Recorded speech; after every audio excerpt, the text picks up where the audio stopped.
Assalamualaikum, salam hormat. Anda menyaksikan Pantau Kerajaan Baru bersama saya Haris Ashraf Hasnan. Sudah tentu banyak perkara yang telah pun kita telusuri dan kita telitikan dalam terutama melibatkan pelbagai isu-isu yang mendasari rakyat. Tetapi untuk waktu ini saya nak membawa perbincangan kita meneliti kepada satu lagi perkara berkait dengan reformasi institusi, kerana ini merupakan satu perkara yang cukup penting untuk kita fahami dan melihat menuju ke hadapan. Dan saya tidak berseorangan pada hari ini. Bersama dengan saya menerusi Google Meet ketika ini adalah Datuk Ahmad Rosli Muhammad Syam, mantan Timbalan Ketua bahagian Pendakwaan Jabatan Peguam Negara yang juga merupakan pengajar khas di Fakulti Syariah dan Undang-Undang Universiti Sains Islam Malaysia. Datuk, terima kasih sudi bersama dengan Esra Awani untuk waktu ini. Datuk Seri Azalina, Menteri Undang-Undang dan Reformasi Institusi sendiri menyebut berkenaan dengan antara perkara yang dibawakan ataupun perkara awal dalam ketika beliau memasuki pejabat adalah untuk melaksanakan pengasingan kuasa di antara AGC, AG dan juga pendakwa raya ini. Bagaimana kita nak memahami pengasingan kuasa ini? Mengapa pentingnya pengasingan kuasa ini dilakukan? Mungkin ada pro dan kontranya, Datuk. Okey, terima kasih. Assalamualaikum warahmatullahi taala wabarakatuh. Wassalam. Okey, berkenaan dengan isu pengasihan kuasa antara AG dan PP. AG, saya gunakan AG sini untuk Attorney General dan PP atau untuk Public Prosecutor yang bertanggungjawab atas pendakwaan kes-kes di mahkamah. Okey, isu ini bukanlah satu yang baru, sebenarnya telah lama ditimbulkan tetapi telah macam senyap, dan dengan adanya kerajaan baru ni kita punya Menteri Undang-Undang telah membuka semula isu ini. Ya. Isu ini kalau dari segi sejarahnya lah, AG dan PP ni di negara kita di Malaysia ini adalah dipegang oleh orang yang sama, tapi dari segi fungsinya dia adalah berlainan. AG adalah seorang penasihat undang-undang kepada kerajaan. Ya, seperti satu legal firm, malah ada yang menyebutkan bahawa the AG Chambers adalah the biggest law firm in the country but with only one client, that is the government of Malaysia. Yeah. So dia menasihati itu termasuklah memberi advice undang-undang dari segi perundangan. Kemudian dia juga draft undang-undang yang dikendaki oleh lawmaker kita di parlimen lah. Dan dia juga adalah mengendalikan kes civil. Dan salah satu daripada fungsi buat masa sekarang ni dengan penggabungan AG dengan PP ni, salah satu daripada fungsi dia lagi satu adalah mengendalikan pendakwaan. So apabila dia mengendalikan pendakwaan, itu ada fungsi pendakwa raya. Maksud AG juga berfungsi sebagai pendakwa raya, orang yang sama mengendalikan sebagai advisor to the government dan juga mempunyai kuasa atas pendakwaan kes-kes jenayah di mahkamah. So dari segi sejarahnya, always been like that sebab apabila kita merdeka, Reid Commission at that time telah draftkan seperti itu. Dan selepas merdeka, kita pada satu masa dahulu mempunyai politician, member parlimen, MP sebagai kita punya AG. Kalau ingat lagi nama-nama seperti Tan Sri Abdul Kadir Yusof, Tan Sri Hamzah Abdul Samad, sehinggalah Tan Sri Abu Talib yang menjadi AG, dialah yang pertama daripada government sebut, bukan daripada kalangan MP, daripada kalangan MP. Tapi pada masa itu, semasa AG adalah wakil rakyat, MP, member parlimen, fungsi pendakwa raya itu dijalankan oleh SG, oleh Solicitor General. Solicitor General ini adalah orang yang akan act on behalf of the AG, especially semasa AG is absent. So begitulah daripada segi sejarahnya dan fungsi, bagaimana fungsi ini boleh fuse antara AG dengan PP yang merupakan sistem di negara kita pakai sekarang lah. Ya. Datuk, mungkin Datuk boleh perincikan dari segi pro dan kontra, kerana mungkin ada mereka yang di luar sana bertanyakan bahawa kenapa ianya nak dilakukan sekarang, kenapa tidak sebelum ini, kan? Jadi banyak perkara-perkara yang perlu kita fahami dalam konteks pengasingan kuasa ini. Mungkin terutamanya dalam kita memberi keyakinan kepada rakyat, melihat kepada reformasi institusi itu sendiri. Pandangan Datuk. Yes. Okey, dari segi pro and kontra sistem yang kita ada ni, of course memang ada criticism yang mengatakan bahawa since AG dengan PP ni adalah orang yang sama, dan sebagai AG dia kena jaga the government interest, Ya. maknanya menjaga kepentingan kerajaan.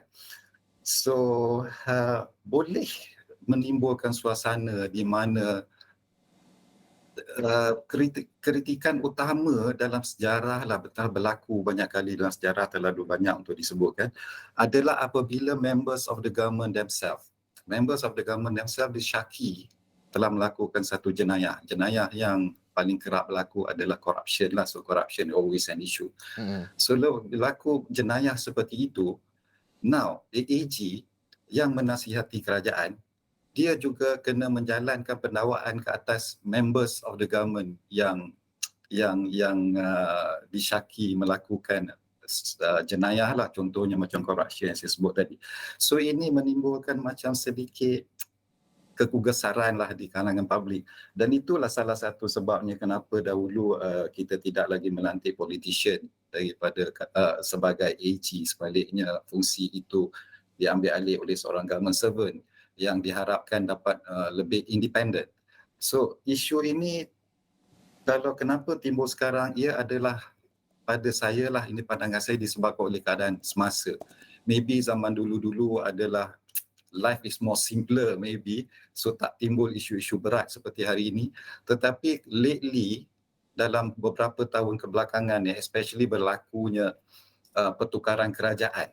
Apabila berlaku kerajaan, AG pun ikut bertukar juga. So ini yang mungkin setengah orang akan memandang sebagai tidak sepatutnya begitu. Sepatutnya sebagai AG dia kekal serving the government of the day, doesn't matter siapa government, political parti mana yang menguasai government itu, dia adalah government of the day, dan AG dan juga PP ini sepatutnya serve the government of the day. Tetapi apa yang berlaku, bertukar kerajaan, bertukar juga AG. So inilah yang jadi isu sekarang ni. Sebelum ini kalau saya recap, saya pernah menembual bekas Ketua Hakim CJ Tun Arifin, juga sebelum ini cuba untuk melaksanakan pengasingan terutama melibatkan di mahkamah magistrate session kan.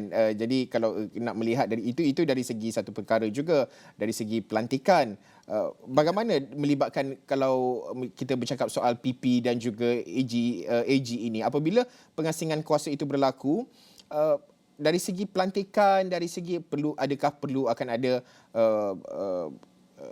SPKP, jika tidak silap saya, Suruhanjaya baharu untuk mengasingkan, untuk nampak jelas pengasingan kuasa dari segi pelantikan, sebagai contoh pendakwa raya itu, di mana naungannya itu, pendakwa raya itu selepas ini, Datuk? Ya. Okey, saya kurang pasti apa yang diceritakan oleh bekas Ketua Hakim dahulu.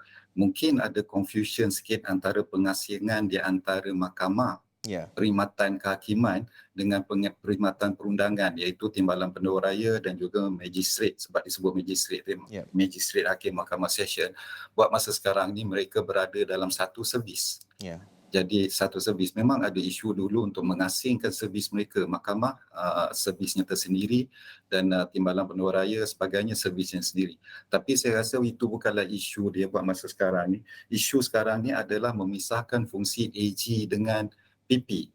So mengenai pelantikan, AG dan PP ni orang yang sama, mempunyai walaupun fungsi berlainan tapi orang sama. Pelantikan dia adalah oleh yang di-Pertuan Agong lah, YDPA.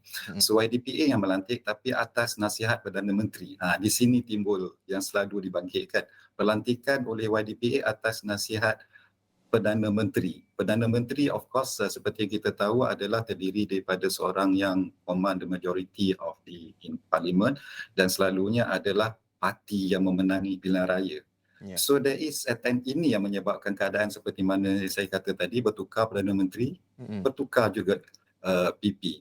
Sebab pelantikan atas advice, pelantikan oleh YDPA di atas advice yang di-Pertuan Agong, termasuk juga pemecatan. Bila kita sebut pelantikan, ia termasuk pemecatan. Hire and fire itu comes together kan. So bila pemecatan itu dia akan hold office at the pleasure dia Pertuan Agong. So at the pleasure Pertuan Agong, pemecatan pun oleh yang di Pertuan Agong juga. Tetapi again, yang di Pertuan Agong bertindak di atas advice Perdana Menteri. So ini menyebabkan satu keadaan yang disebut tidak ada security of tenure. Security of tenure itu tak ada. Dia boleh dilantik, boleh dipecat bila-bila masa atas advice Perdana Menteri. So ini menyebabkan menjejaskan dia punya independence. Dia berkaitan dengan isu dia punya independence. Seorang AG, especially seorang PP, sepatutnya independence yang mana dia membuat keputusan hanya berdasarkan kepada undang-undang. Bukan atas pengaruh-pengaruh lain ataupun kepentingan-kepentingan lain. So dia perlu independent dalam membuat keputusan dia. Tetapi apabila dia punya position sendiri tidak secure, dan yang berkuasa adalah pada menteri untuk memecat dan juga untuk hire and fire seperti saya kata tadi kan, memberi gambaran bahawa dia tidaklah sebegitu independen seperti yang sepatutnya. Datuk, bagaimana Datuk melihat dari segi kalau kita nak cakap dari segi bidang kuasa selepas ini, sekiranya ianya berjaya dilaksanakan? Sebelum kita masuk plan, selepas ini kita nak berehat, tapi bagaimana dari segi kedudukannya itu? Sebagai contoh, apabila kita mengasingkan AGC dan juga PP ini, PP selepas ini masih lagi akan diletakkan di bawah AGC ataupun pindaan itu perlu dilakukan dari segi perlembagaan persekutuan melibatkan pelantikan AG itu sendiri, kerana sudah tentu seperti cadangan, ramai juga yang mahu melihat bukan lagi wakil ataupun orang politik dan sebagainya untuk berada di kerusi AG itu. Pandangan Datuk? Okey, pandangan saya pertama sekali atas isu kesan daripada pengasingan kuasa itu tadi. Kesan dia adalah terdapat dua orang lah, ada satu orang sekarang ni PP yang perlu dilantik, AG orang lain dan PP orang lain. So apabila ada PP orang lain seperti yang sebutkan, isu yang seterusnya adalah siapa supervise dia. Ya, dari segi fungsinya dia adalah independen dalam membuat keputusan.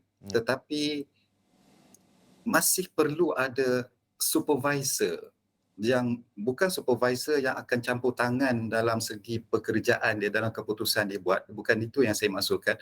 Tapi supervisor contohnya untuk memastikan dia menjalankan tugas yang dilaksanakan. Supervisor bagaimana perbelanjaan dia dibelajarkan bajet misalnya. So kena ada satu supervisor. So siapa yang akan jadi supervisor ini? Dia perlu bertanggungjawab pada siapa? So timbullah beberapa idea seperti mengatakan dia perlu bertanggungjawab pada parlimen. Itulah sebabnya dahulu AG dan AG itu diambil daripada ahli parlimen. Tujuan dia supaya dia boleh menjawab di parlimen untuk explain apa-apa keputusan yang telah buat untuk memastikan ianya adalah mengikut sebagaimana yang undang-undang peruntukan. Soalan yang sama kalau kita lantik seorang PP sekarang ni. So akan ada dua orang. So sama ada mereka ini akan berada dalam satu jabatan ataupun perlu diwujudkan satu jabatan baru. Jabatan baru iaitu bahagian pendakwaan di bawah Jabatan Peguam Negara sekarang ni jadi satu jabatan baru, itu Jabatan Pendakwaan contohnya. Nak diletakkan di bawah kementerian mana? Nak bertanggungjawab kepada siapa? So ini soalan-soalan birokrasi dan administratif lah bagi saya. Tapi yang pentingnya dia punya independence, dia punya kebebasan untuk membuat keputusan dalam membuat pendakwaan itu perlu bebas. Okey. Alright, Datuk Rosli, kita nak berhenti rehat seketika. Selepas ini kita nak sambung lagi perbincangan melihat apa yang dikatakan oleh Menteri Datuk Seri Azalina sendiri berkenaan dengan plan pengasingan kuasa, apa yang boleh kita terkandung di dalam plan pengasingan kuasa itu. Kita akan bincangkan selepas ini. Kita berhenti rehat seketika saja.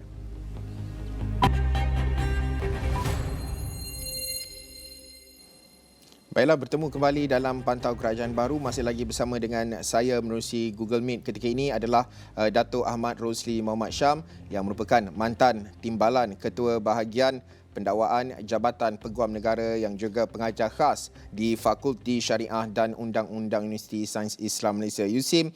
Datuk, jika boleh saya petik sedikit apa yang dilaporkan berkenaan dengan kenyataan Datuk Seri Azalina, Menteri Undang-Undang dan Reformasi Institusi. Beliau menyatakan bahawa satu kertas pelan pengubahsuaian mengenai pengasingan kuasa antara Peguam Negara dan pendakwa raya akan disediakan dan prosesnya sedang berlangsung. Beliau telah pun berjumpa dengan pihak AGC yang diketuai Peguam Cara Negara Datuk Ahmad Tariruddin Muhammad Saleh. Datuk, dalam konteks pelan, menyediakan pelan ini, kertas pengubahsuaian ini, apakah faktor ataupun perkara-perkara elemen yang perlu ada, yang perlu ditelitikan dalam pelan ini bagi memastikan bahawa pengasingan kuasa ini akhirnya tidak menjejaskan proses-proses wajar seperti nak mengangkat, membebaskan, memberi independen sepenuhnya kepada pihak pendakwaan. Pandangan Datuk melihat kepada perkara ini? Okey, pada pandangan saya jangkakan, saya kena qualify sikitlah diri saya sendiri sebab saya tak terlibat dengan proses ini, so saya tak tahu apa yang dibincangkan. Tapi saya jangkakan secara dasar prinsipnya mungkin memang bertujuan untuk memisahkan kuasa AG dan PP. Dipisahkan kuasa ini, tetapi isu seterusnya jika kuasa ini hendak dipisahkan adalah bagaimana mekanisme dia, bagaimana sistem yang dia digunakan, bagaimana dia punya hierarki dan seperti yang telah saya sebut tadi, supervision. Apabila dipisahkan AG dengan PP, bermakna PP dengan AG bukan orang yang sama. PP adalah orang yang berlainan sekarang ini, mempunyai fungsi-fungsi dia sendiri. Selain daripada masalah administratif, dia juga adalah isu berkaitan dengan seperti saya sebut tadi, nak diletakkan di bawah jabatan mana AG ini dan siapa nak supervise AG ini, dan juga satu isu lagi tentang independence dia. Independence seperti yang saya sebut tadi, perlu ada independence kepada orang yang membuat keputusan sama ada nak menuduh ataupun tidak menuduh. Tidak dipengaruhi oleh pihak-pihak lain yang ada kepentingan dan sebagainya. Tetapi pada masa yang sama, independence itu juga perlu ada limit. Limit supaya tidak di-abuse. So ini adalah isu yang lama telah dibincangkan oleh mahkamah. So dalam kes lama dulu, kes Johnston Tan, telah diputuskan oleh mahkamah bahawa independence of the AG, tiada siapa boleh campur tangan, termasuk mahkamah sendiri tidak boleh campur tangan. Mahkamah tidak boleh menghadkan kuasa AG, terpulang pada dia yang nak menuduh sama ada untuk apa kesalahan yang lebih berat atau kesalahan yang lebih ringan dan sebagainya. Tetapi sejak akhir-akhir ini keadaan telah bertukar. Terbaru dalam keputusan satu kes di Kuala Lumpur, kes yang melibatkan Kuala Lumpur International Arbitration Centre. Mahkamah Persekutuan kita telah memutuskan bahawa mahkamah ada hak untuk campur tangan dalam keputusan AG untuk menuduh in rare and exceptional circumstances. Rare and exceptional circumstances maknanya ada abuse of process misalnya. So daripada keputusan mahkamah mempunyai kuasa untuk review, judicial review, power for judicial review. So berikutan keputusan ni, bermakna kuasa AG sekarang ni ada limit kepada independence dia, di mana mahkamah boleh campur tangan. Tuan saya secara peribadi pendapat tidak ada masalah di situ. Memang mahkamah adalah institusi akhir yang akan menentukan undang-undang dan keadilan di negara ini. So kalau dia nak diberikan kuasa untuk supervise AG, bukan supervise AG dari segi keputusan, tapi kuasa untuk campur tangan untuk memastikan keadilan berlaku dari segi itu. Saya rasa tidak ada masalah di situ sebab AG direview oleh mahkamah, tidak ada masalah. Yang jadi masalah kalau AG tidak independen kerana dipengaruhi oleh unsur-unsur lain yang tidak sepatutnya. Itu yang kita tidak mahu pada saya lah. So ada limit kepada kuasa AG sekarang ni. Tetapi still AG dia nak bertanggungjawab kepada siapa? Pada Parlimen, Perdana Menteri dan sebagainya. So kalau kita tengok model beberapa negara lain, negara yang paling mudah, paling hampir adalah England lah sebab dia bekas penjajah dia yang mana kita warisi sistem dia. Di England dia ada AG dan PP, dia panggil DPP di situ, Director Public Prosecution. Dia berasingan, orang yang berlainan. Dia punya AG adalah seorang member of parliament, tetapi dia punya DPP adalah seorang profesional. So AG tidak campur tangan dalam kerja-kerja DPP, tetapi AG masih ada kuasa untuk supervise. The Director Public Prosecution, the PP, ada kuasa untuk supervise, di mana kerana apa, sebab AG sebagai member parlimen kena menjawab di parlimen. So dia akan menjawab bagi pihak PP apa-apa decision yang dibuat oleh PP, kenapa begitu, sama ada berdasarkan pada undang-undang ataupun tidak. Ini adalah satu model yang kita boleh tirulah. Dan of course ada juga beberapa negara lain where dia ada, the AG is actually the law minister themselves. Saya rasa dalam perlembagaan kita, kenapa AG dengan PP itu orang yang sama, sebab the drafters of our constitution melihat bahawa mereka di sini telah ada law minister. So so dalam keadaan sekarang ni, saya mematikan kalau dipisahkan AG dengan PP itulah isu dia. Siapa nak supervise PP ni? Bukan supervise dari segi mengganggu independence yang membuat keputusan, tapi supervise daripada segi menjalankan tugas. Setiap orang kita mesti ada yang kita perlu jawab kepadanya. Buat masa sekarang ni menjawab kepada Perdana Menteri. Itu yang mereka kena fikirkan lah. Pada saya, mereka kena fikirkan struktur tu macam mana.